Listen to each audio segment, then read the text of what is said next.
You did something that caused him so much pain, so much suffering. What did you do? Welcome to MsMojo, and today we're counting down our picks for the top 10 celebrity interview moments that aged badly. While you are making music and being an artist and living the life that you've earned by being a genius, the rest of us in society have to deal with these threats to our lives. For this list, we'll be looking at the most unsavory, outrageous, or poorly conducted interviews with stars. Whether it's the host or the guest's fault, these highly problematic moments definitely don't hold up anymore. Which other interviews have aged like milk? Let us know in the comments below. Number 10, David Letterman asks Madonna inappropriate questions. Late Show with David Letterman. While some people remember Madonna's censored outbursts during this show, they sometimes forget the context behind it. Is that a rug? You're talking about my hair. Letterman spends much of this interview egging on the pop star with personal questions. He even asks if she would go into the crowd and kiss one of the audience members. Let's go kiss the guy in the audience. Why don't you go kiss the guy in the audience? Why are you so obsessed with my sex life? We know the host has a reputation for pushing the envelope, but we've come a long way since the 90s and can see the more problematic elements behind the chaos and banter in this exchange. Dave just slobbered all over my cigar. Now you asked me to light it for you, and I thought I was doing the gentlemanly It's thing. the closest I'm ever going to get to kissing you. Oh, well, we could certainly change that, you know. Still, Madonna holds her own and speaks her mind, fighting back against the presenter in a truly off-the-wall scene. She won't leave. Going anywhere. We can't get rid of her. Number 9, anchors insult Cara Delevingne. Good Day, Sacramento.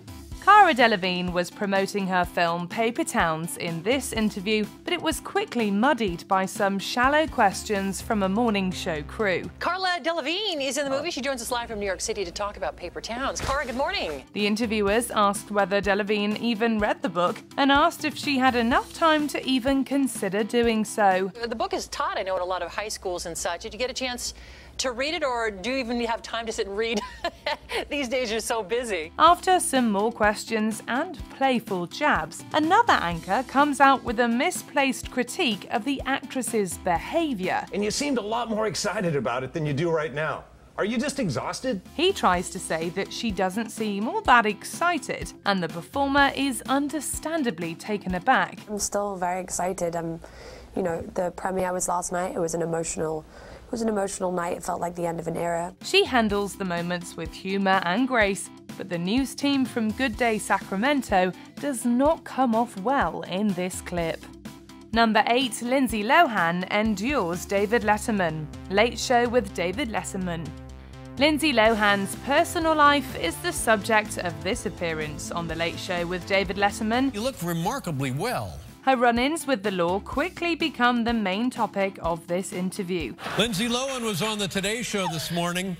The appearance went well, only one camera is missing. But it's when he brings up her impending trip to rehab that the host steps over a boundary. Aren't you supposed to be in rehab now? Do you not watch anything that goes on? I do. A tabloid now? Letterman inappropriately tries to unearth details that are none of anyone's business. Lohan isn't sure what to say in response to the host's awkward line of questioning. What is on their list? What are they going to work on when you walk through the door? We didn't discuss this in the pre-interview. No. Poking fun and prodding when it comes to someone's struggles with addiction certainly wasn't okay then, and it isn't okay now. Number 7, Diane Sawyer makes Britney Spears cry. Prime time. Diane Sawyer's primetime interview with Britney Spears is now largely panned for its negativity. More akin to an interrogation, the journalist turns the exchange into a focus on the pop star's faults. You did something that caused him so much pain, so much suffering. What did you do? Sawyer questions her image, her relationship with Justin Timberlake, and her viability as an artist. A lot of people don't make it. And they keep writing, you know. Will I make it? Looking back at the tape, the interviewer's techniques feel harsh and aggressive, especially considering the star's young age. Our hearts absolutely break seeing the singer in tears following the mounting scrutiny. A breakup, this spasm of publicity about what happened from Mexico to London. It was pretty rough, yeah. Yeah, it's kind of weird. Ah, weird. Hello. Oh my goodness, hello. Ew, strong Britney. Spears herself later admitted that she felt the interview was unfair. Needless to say, most people agree that Sawyer's actions contributed to a growing harmful media circus surrounding her. Ew, I'm embarrassed. Can we stop? Number 6, David Letterman bites Jennifer Aniston's hair. Late Show with David Letterman. Jennifer Aniston appears on The Late Show with David Letterman with a hairstyle that seemingly caught the host's attention. You get nervous about that? I get nervous. I especially get nervous. Really? Yeah. Oh, I love you, but I fear you. You have nothing to fear here, my dear. Nothing to fear? Just an easygoing guy. And he inexplicably thought it'd be okay for him to slide over in his chair with little warning and bite down on a strand of it. It goes without saying, but the actress is visibly flustered by the move. Forgive me if this is rude. I just want to try one thing. Okay. Anton.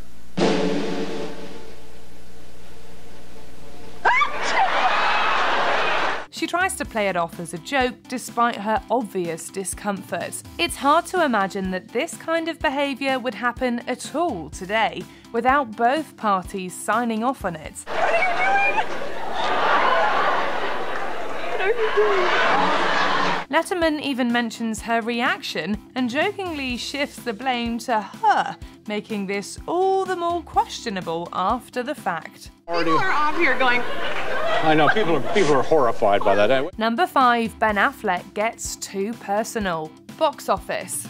This Ben Affleck interview captures a particularly controversial moment in his history with the press. I like the perfume. They like this at the station. They would like it better if you did the show topless at the station, wouldn't they? Because that's sort of the idea, right? With interviewer Anne-Marie Lozic on his lap, Affleck gets up close and personal in a series of cringe exchanges. He also jokes about wanting her to wear more revealing clothing in one of several comments that are too intrusive. I mean, they are like two giant stones. What just happened?